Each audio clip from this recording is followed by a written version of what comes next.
Boa noite, queridos, graça e paz. Desejamos aí que a bondade, a segurança, a paz, o amor, a esperança do nosso Deus esteja na sua casa, no seu lar, esses dias de muita luta, de muita aflição, mas nós sabemos que esse tempo vai passar e nós estaremos juntos reunidos aqui. Estamos aqui gravando essa live juntamente com os nossos irmãos do grupo de louvor, crendo em Deus que os cânticos e a palavra há de abençoar a sua vida. Abra o seu coração, estejam dispostos a ouvir a voz de Deus através da música e da palavra. Que Deus abençoe sua vida grandemente, enche o seu coração de esperança, traz a alegria, a paz, traz a segurança à sua vida, à sua casa. A provisão de Deus esteja abençoando o seu lar. Nós vamos orar e pedir que Deus abençoe a sua vida e que cada ato deste culto fale ao seu coração.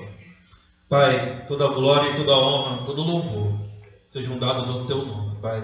Nós nos reunimos aqui para gravar essa live, para que, ó Pai amado, a tua palavra, a música também, a tua palavra cantada, abençoe vidas, Senhor. Abençoe cada lar da nossa igreja, Pai. Esteja, ó Pai, visitando cada pessoa, tirando a tristeza, a amargura, ó Pai, tirando tudo aquilo que não te pertence, dando paz, dando, ó Pai, segurança, porque Tu és a nossa esperança, Pai. A nossa fé e o nosso amor devem estar firmados no Senhor, como nós cantamos, Pai. Nós, ó Pai, rogamos, ó Pai, a Tua intervenção, o Teu poder, para que o Senhor, ó Pai amado, venha agir, para que esse tempo venha passar, no tempo do Senhor, ó Pai, que nós aprendamos a aguardar pacientemente, com fé, e que esse, ó Pai, esse momento de turbulência possa passar, e que em nome de Jesus, ó Pai, possamos desfrutar da bonança que há de vir, porque cremos no Teu poder. O Senhor é quem nos guarda, Pai. O Senhor é, ó Pai amado, aquele que nos protege. Por isso nós assim colocamos as nossas vidas nas Tuas mãos e pedimos que cada servo Teu que tem ouvido a Tua palavra, Pai, possa ser abençoado, edificado. Em nome do Senhor Jesus, assim nós oramos.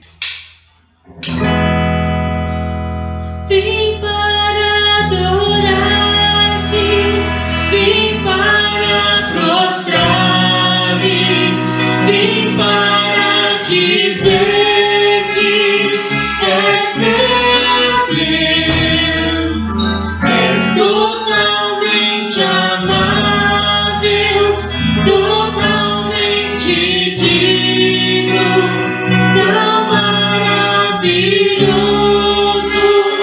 para mim. Luz do mundo, vieste à terra para que eu pudesse te ver. Tua beleza me leva a adorar-te. Quero contigo viver.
Vim para adorar-te, vim para prostrar-te, vim para dizer que és meu Deus.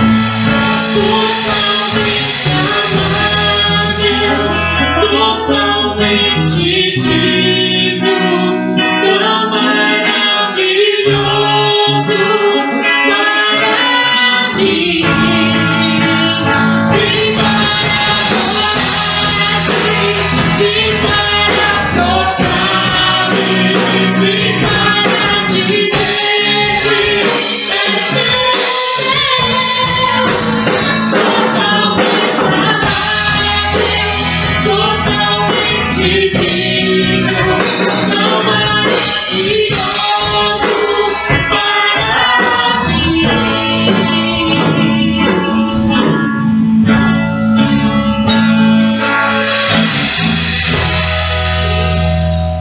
Glória a Deus. Próximo cântico, adoração sem limites. O que darei a ti pelos benefícios feitos a mim? Às vezes nós esquecemos de agradecer ao nosso Deus pelas pequenas coisas que Ele faz em nossa vida, no decorrer do nosso dia a dia. Nas mínimas coisas nós esquecemos de agradecer ao nosso Deus por isso. E é o que diz essa canção: o que eu tenho dado ao Senhor pelas pequenas coisas que Ele tem feito por mim.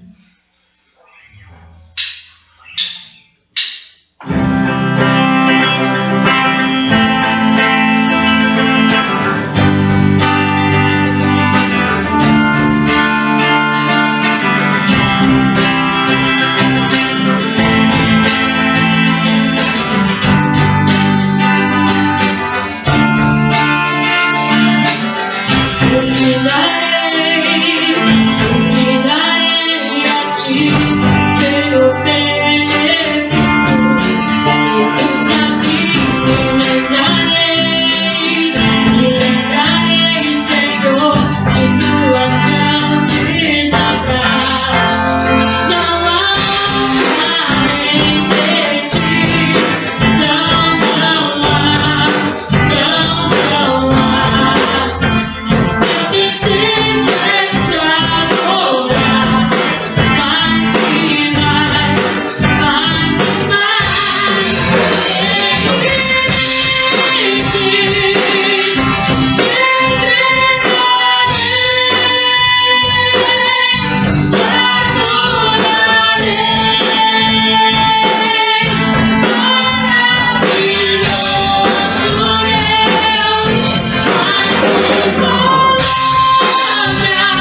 Que esse possa ser sempre o nosso desejo, de dar o melhor da nossa adoração para Deus. Próximo cântico, Fala Comigo. Eu sei que às vezes você quer falar com Deus e parece que Ele não te ouve, que Ele não te responde. E você fala, Senhor, fala comigo, fala comigo. E é dificultoso isso, às vezes, você tentar ouvir a voz de Deus e não conseguir. Mas você tem que ter fé e continuar pedindo, que o Senhor vai te mostrar numa canção, numa leitura bíblica, até mesmo num sonho. O Senhor pode te mostrar algo que você almeja no seu coração.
Queridos irmãos, nós vamos abrir a palavra de Deus no Evangelho de Lucas, capítulo 18. Nós vamos ler a partir do verso 9. O tema é o culto que agrada a Deus. Propôs também esta parábola a alguns que confiavam em si mesmos, por se considerarem justos, e desprezavam os outros. 2 homens subiram ao templo para orar, um fariseu, outro publicano. O fariseu, posto em pé, orava de si para si mesmo desta forma: ó Deus, graças te dou porque não sou como os demais homens, roubadores, injustos e adúlteros, nem ainda como este publicano. Jejuo 2 vezes por semana, dou o dízimo de tudo quanto ganho. O publicano, estando de pé, longe de mim, ousava ainda levantar os olhos ao céu, mas batia no peito, dizendo: ó Deus, sê propício a mim, pecador. Digo-vos que este desceu justificado para a sua casa, e aquele não. Porque todo o que se exalta será humilhado, mas o que se humilha será exaltado. O culto é o ato de adoração a Deus. Tem a ver com prostrar-se diante de Deus e reconhecer sua glória, reconhecer que benefícios é dirigido a Deus, porque Ele é digno. É o ato de nós nos prostrarmos diante do Senhor com o propósito de adorá-lo, de glorificá-lo. Nós sabemos que o culto é feito por pessoas que reconhecem isso, que entendem este propósito, que foram salvas por Jesus, transformadas pelo Espírito Santo e prestam a Deus este culto. O culto, já que o culto é por pessoas feito e dirigido a Deus, por mais que nós estejamos longe de estarmos no templo devido a esses problemas da pandemia, onde você estiver, você é uma pessoa que deva prestar um culto ao Senhor.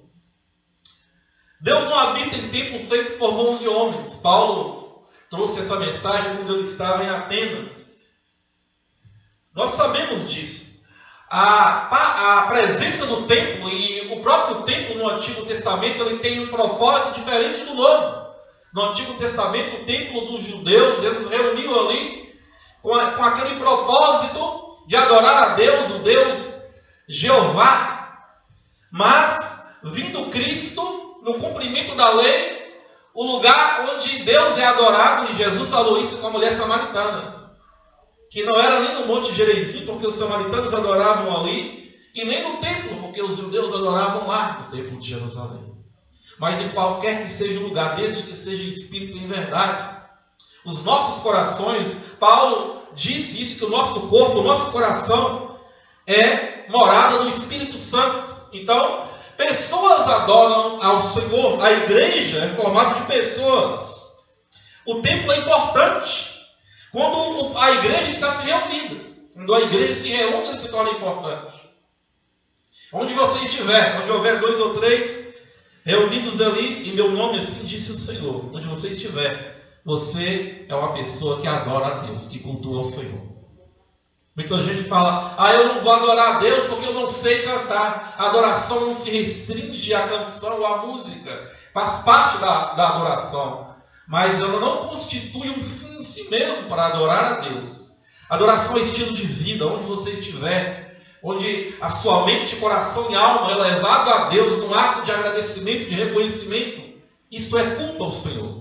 Seja na sua casa fazendo um trabalho doméstico, você pode adorar o Senhor. Seja ao tomar o ônibus ou ao dirigir o carro, seja onde você estiver. Nesse tempo onde nós estamos reclusos, é um tempo onde nós adoramos a Deus, mesmo que nós não estejamos no templo. Isso nós precisamos entender bem. A igreja é eu e é você. Nós somos a igreja de Jesus. O templo é importante quando nós nos reunimos, sim, é importante, mas ele não é mais importante do que as pessoas. Ele se torna importante porque as pessoas estão se reunindo. Nós vamos pensar um pouco sobre o culto que agrada a Deus. Que tipo de culto Deus quer de mim? Já que o culto, na verdade, é um estilo de vida, onde eu estou, onde eu estiver, meu coração e alma ser elevado a Deus, discernindo que isso deve ser em espírito e em verdade. Que tipo de culto Deus quer de mim? Jesus fala sobre a parábola de 2 homens que subiram ao templo para orar. Um era fariseu e o outro publicano. Fariseu é uma facção do judaísmo, uma seita que levava tudo a rigor. Eles eram taxados de moralistas. Mas o que mais representa os fariseus era a sua pura hipocrisia, que eles, na verdade, eles levavam tudo ao cumprimento da rigor da lei, mas eram incapazes de perdoar, eram incapazes de discernir e de praticar a justiça de Deus. Eles não conseguiam entender o propósito do amor de Deus. Eles jejuavam às terças e quintas-feiras, 2 vezes por semana, eles tinham esse hábito. Eles eram rigorosos no dízimos, mas não como ato de amor, mas como ato de cumprir a lei. A maioria deles faziam isso para se mostrar, para aparecer.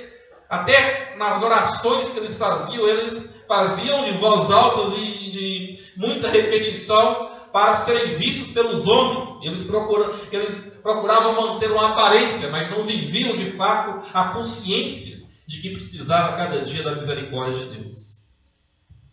Assim foram os 2 homens orar. Um era fariseu. E o fariseu, para cumprir como manda o figurino de fariseu que ele era, ele batia no peito, diz o verso 11, e orava de si para si mesmo. Que oração egoísta. Ele orava para si, para o seu próprio umbigo. Ele olhava, uma oração totalmente egocêntrica. Ele não conseguia pensar no outro, ele não conseguia olhar para o coração do outro e ter misericórdia. Ele não tinha um espírito de perdão e graça. Isso não fazia parte do seu caráter. E diz o texto que ele fazendo isso, e dessa forma ele batia no peito e dizia: graças a Deus que eu não sou como os demais homens. Graças a Deus que eu não sou como este publicano. E ainda dizia: eu oro, jejuo 2 vezes por semana, dou o dízimo de tudo quanto ganho.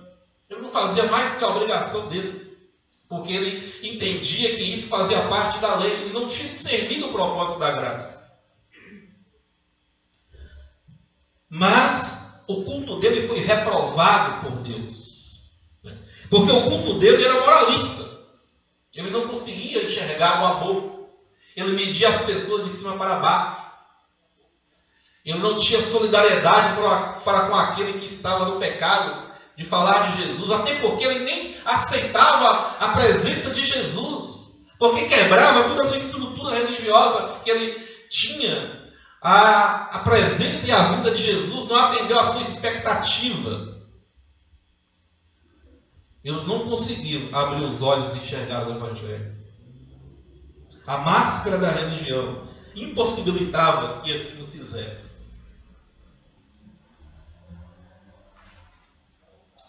Após ele falar isso, nós começamos a perceber que, além de ser egoísta, ele era orgulhoso, porque ele disse: graças a Deus que não somos como os demais homens. Como se a pregação do Evangelho trouxesse a clareza de que há pessoas que são melhores do que outras. E aqui nós começamos a perceber que ele não entendia o Evangelho, ele nem queria entender, porque o Evangelho não traz esse tipo de mensagem.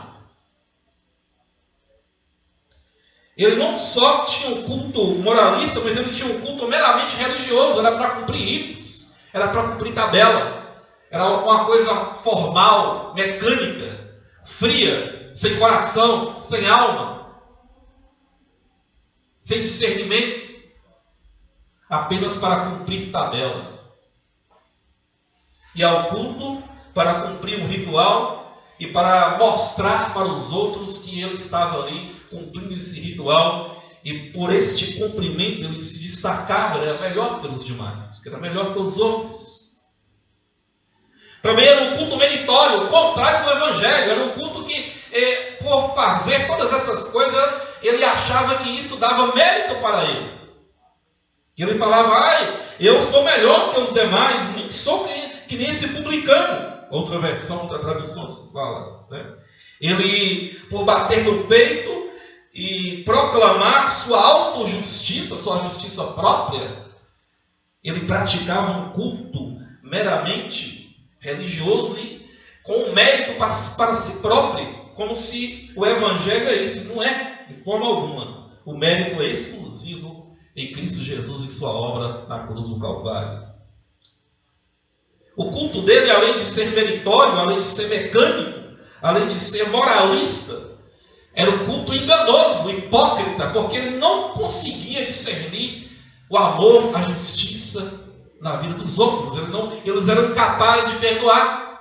No capítulo 8 de João, quando aquela mulher foi traga à presença de Jesus, eles viviam tentando pegar Jesus em alguma coisa que pudesse se desembocar numa falha, ou seja, de discernimento, ou seja, de compreensão, e sempre traziam uma pergunta retórica para Jesus.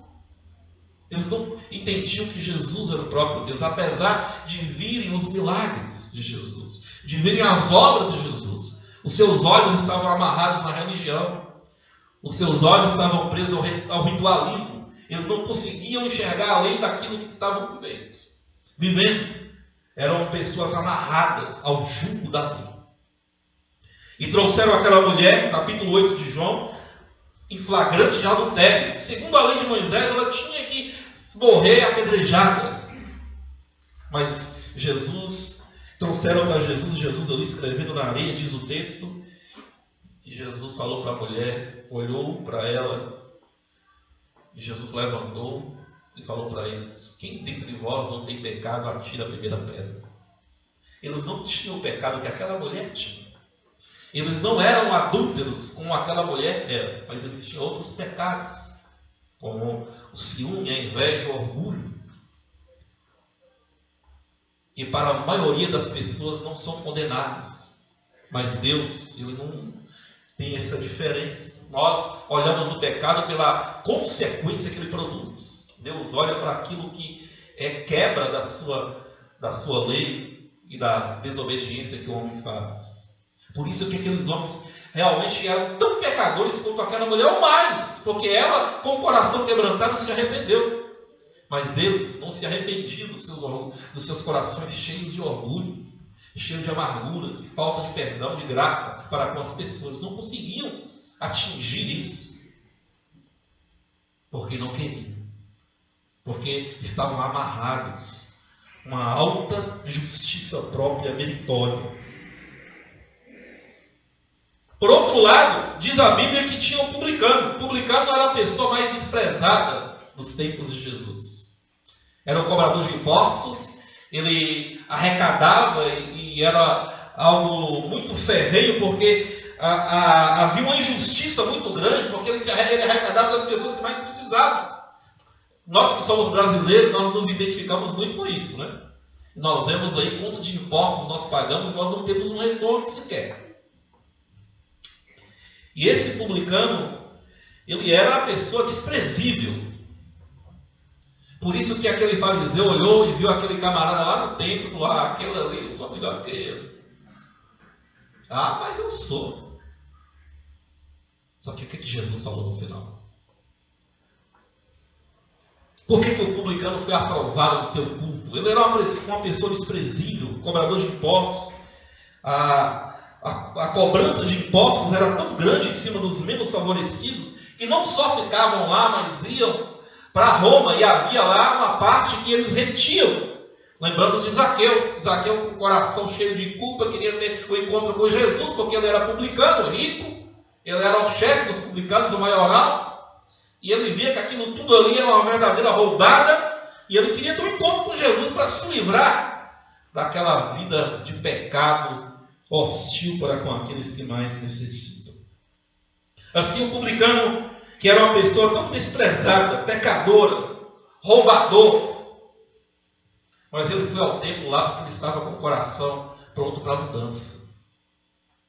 Ele chegou, diz o texto, o publicano estando em pé, longe, de longe, nem chegou à frente, lá no fundo do templo.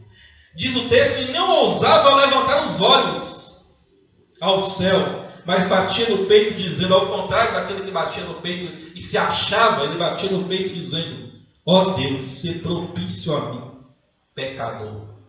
Uma confissão de alma, não apenas da boca para fora. Se o publicano teve a intenção de ir ao templo, que ele estava com o coração disposto a mudar. Ele queria transformação, ele queria sair daquela vida de pecado, ele queria ter um encontro com Deus, ele queria mudança. E com esse coração disposto a ouvir o recado de Deus, com esse coração disposto a ter um encontro com Deus, o publicano fez uma confissão que agrada a Deus. Senhor, ser propício a mim. Interessante essa palavra propício, é uma palavra que tem a ver que Deus fosse favorável a ele.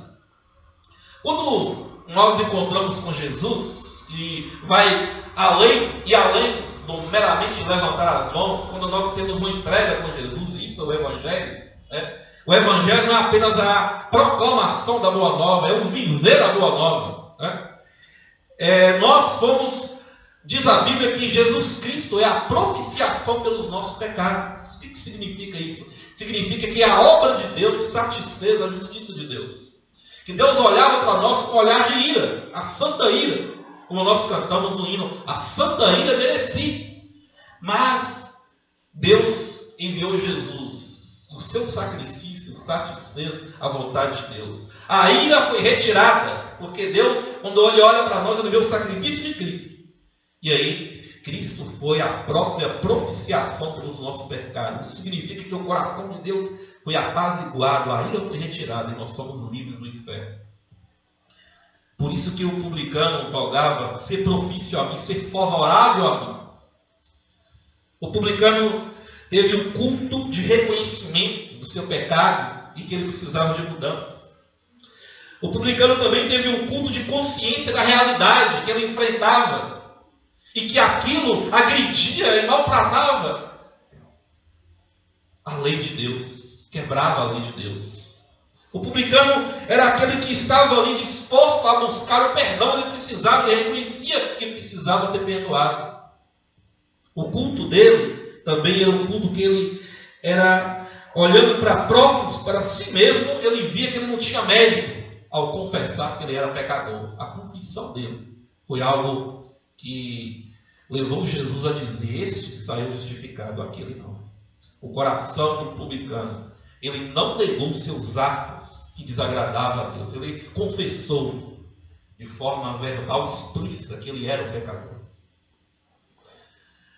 Então, nesse texto, nós vamos ver algumas coisas importantes que fazem parte do culto que agrada a Deus. Às vezes nós perguntamos, Senhor, que as palavras dos meus lábios, como Davi falava, que o meditar do meu coração, Senhor, sejam agradáveis diante de Ti, como tem sido o meu culto a Ti, Senhor. Segundo esse texto, o culto que agrada a Deus, ele tem 3 coisas fundamentais que nós precisamos pôr em prática à luz do culto do publicano, nunca do fariseu. O culto que agrada a Deus não é apenas para cumprir ritual. O culto que agrada a Deus vai além do cargo que eu ocupo, da função da igreja que eu posso ocupar. O culto que agrada a Deus vem da minha alma, do meu coração, sincero, confesso, consciente da misericórdia, do perdão e da graça de Deus. Deus quer um culto assim, que o adore em espírito e em verdade. Nesse sentido, há 3 coisas. Em primeiro lugar, Deus quer de nós um coração quebrantado. O publicano chegou lá já com o coração quebrantado. Quebrantamento vem da ideia de quebra.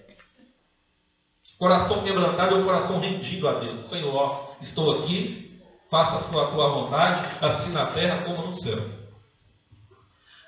Salmo 34, verso 18 fala, não desprezará, ó Deus, o coração contrito e quebrantado.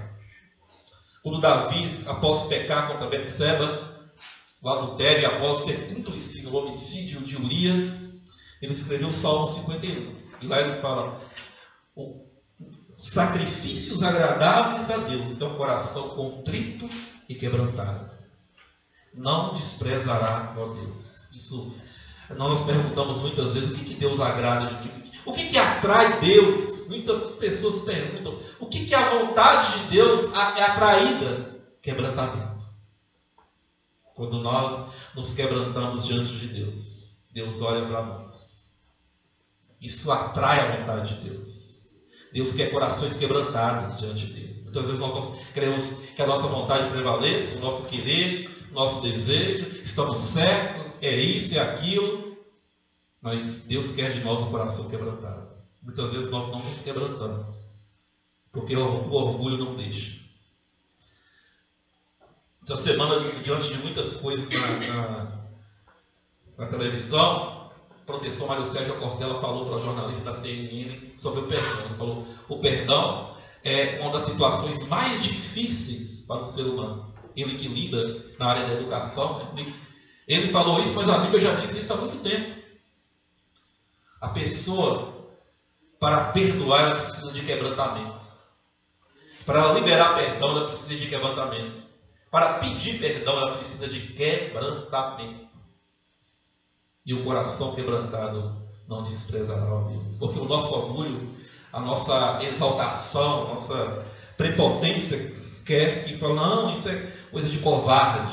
Não, quebrantamento não é coisa de covarde. É coisa de pessoas que estão buscando a presença de Deus. Uma segunda coisa é o arrependimento. O arrependimento é a condição para crer em Jesus.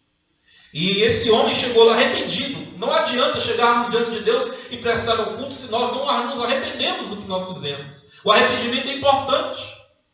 Arrependimento e fé são os dois princípios da conversão. Ele chegou lá arrependido. A sua confissão foi o externar de um coração arrependido. Foi colocar para fora aquilo que a sua alma clamava de arrependimento. Nós precisamos, diante de Deus, e fazer confissão com o coração pronto ao arrependimento diante do Senhor. Aquela mulher que foi flagrada em adultério, que Jesus falou para eles, quem não tiver pecado não atira a primeira pedra. Jesus falou para ela, vá e não peques mais. Eu não te condeno. Por que Jesus disse isso para ela? Porque Jesus fez um diagnóstico da sua alma e viu dela uma alma profundamente arrependida. Deus quer de nós um culto de corações arrependidos, prontos. Senhor, está aqui. O que eu fiz, eu confesso. Me arrependo diante do Senhor, de alma e coração. É isso que Deus quer de nós. Há uma terceira coisa, que é a humildade. Jesus encerra essa parábola dizendo, aquele que se exalta será humilhado, mas aquele que se humilha será exaltado. A humildade abate. Vai no mesmo sentido de quebrantamento. A humildade é o ato de humilhar-se e reconhecer que somos pó e nada, e que Deus é Deus e que nós somos servos. Não que isso tire o valor, nós temos valor, nós até cantávamos antigamente, você tem valor, mas o valor que nós temos foi o amor de Deus em nossas vidas. Mas nós somos servos, basta essa situação. Um vírus mostra a condição que o homem é. E muitas vezes o homem é orgulhoso. A Bíblia fala que Deus resiste ao soberbo, Deus enfrenta o soberbo, mas dá graça aos humildes. Humilhai-vos debaixo da potente mão de Deus, 1 Pedro capítulo 5. E ao seu tempo ele vos exaltará. A humildade, como toda virtude dentro do cristianismo, é tímida.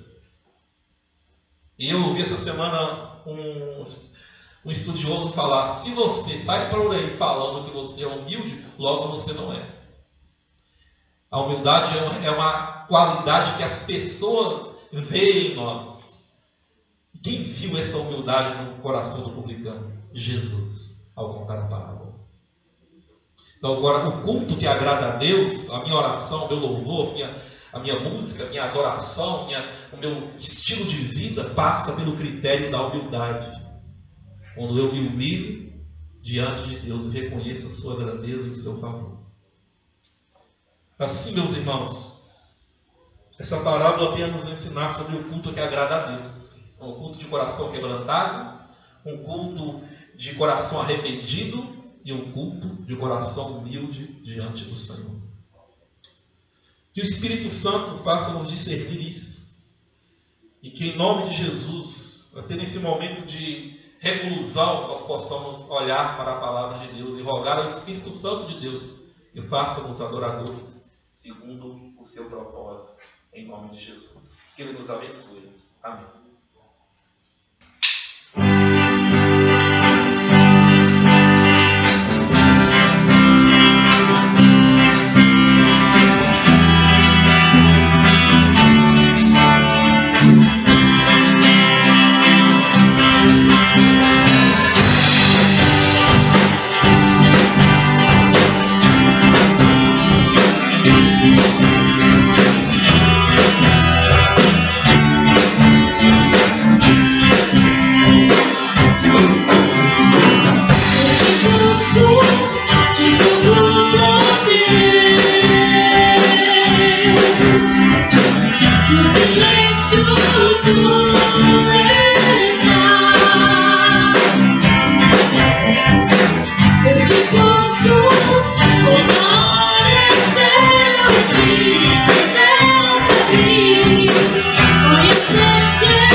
próximo cântico ele fala que há um lugar de descanso, há um lugar de refrigério, há um lugar onde nada me influencia para que eu possa sair da presença de Deus. E esse lugar é no Senhor. É o que estaremos cantando agora neste momento.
Distância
possa ir até esse lugar, ao encontro do Senhor, para que Ele possa te abençoar.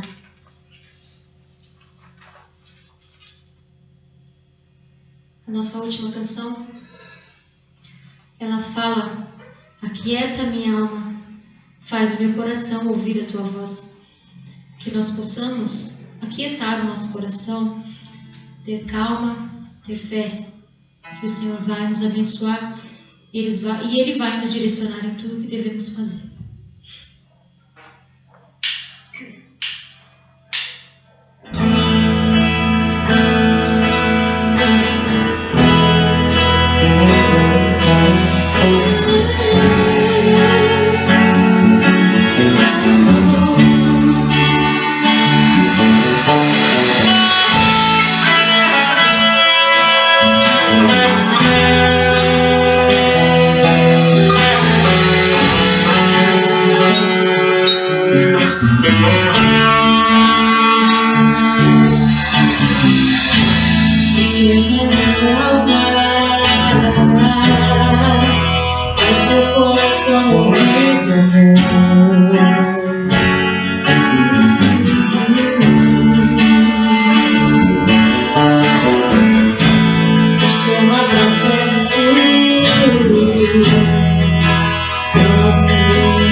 Isso eu sei, largar tudo por você.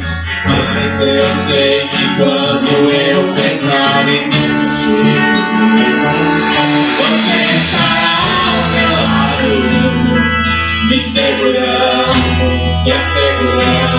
aceite que tudo vai ficar bem. Tudo vai ficar bem. Vai ser difícil, eu sei, largar tudo por você. Mas eu sei que quando eu pensar em desistir, você estará ao meu lado, me segurando, me segurando. Tudo vai ficar bem. E se eu cair, a tua mão me levantará. E se eu chorar, toda lágrima você enxugará. E se eu cair, a tua mão me levantará. E se eu chorar, toda lágrima você enxugará. Então já que me ama, mas meu coração ouve teu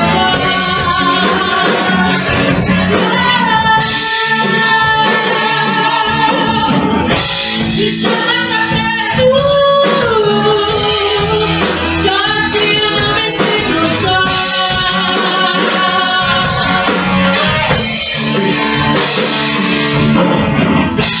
Aquieta minha alma, mas meu coração ouve tua voz.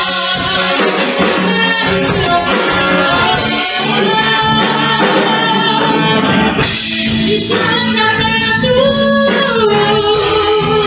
só assim eu não me sinto só.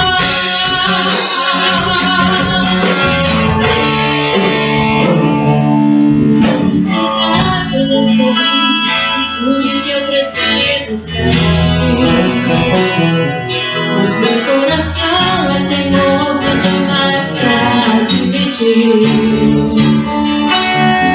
Se te depender é como viver perigosamente, mas eu preciso acreditar e confiar no que você